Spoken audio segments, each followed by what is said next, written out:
عام طور پر خطوط، دستاویزات اور تحریروں وغیرہ میں بسم اللہ کی بجائے 786 لکھ دیا جاتا ہے۔ کہا یہ جاتا ہے کہ ان کاغذات کے زمین پر گرنے سے بسم اللہ کے پاکیزہ حروف کی بے ادبی ہوتی ہے۔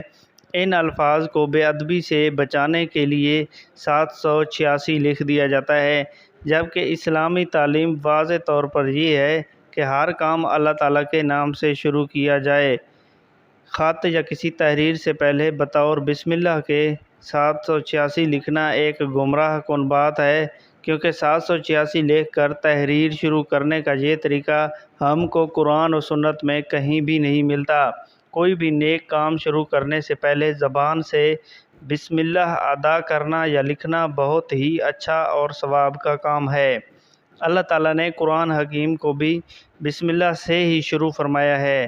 جو کام اللہ تعالیٰ کے نام سے شروع نہ کیا جائے اس میں کسی بھی طرح کی برکت نہیں ہوتی اور وہ پایہ تکمیل تک بھی نہیں پہنچتا۔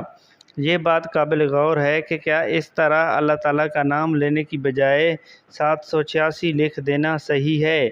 فرض کیجئے کسی کے نام کے اعداد کا مجموعہ 420 ہو اور کوئی اسے نام کی بجائے مسٹر 420 کہہ کر پکارے تو اس کا رد عمل اس بارے میں کیا ہوگا؟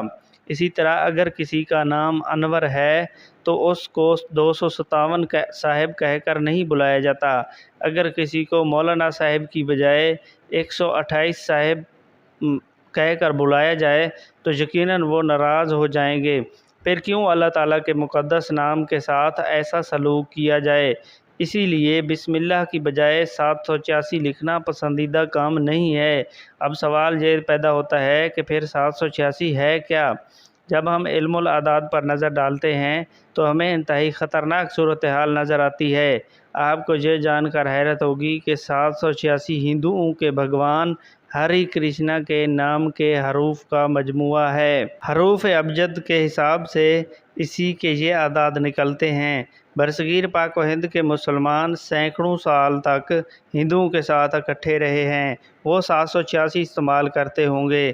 اس کی تشریح انہوں نے مسلمانوں کے سامنے غلط انداز میں کی ہوگی اور انہوں نے اس کو صحیح سمجھ کر 786 کا استعمال شروع کر دیا۔ بسم اللہ کے اعداد کا مجموعہ کسی بھی صورت میں 786 نہیں بنتا۔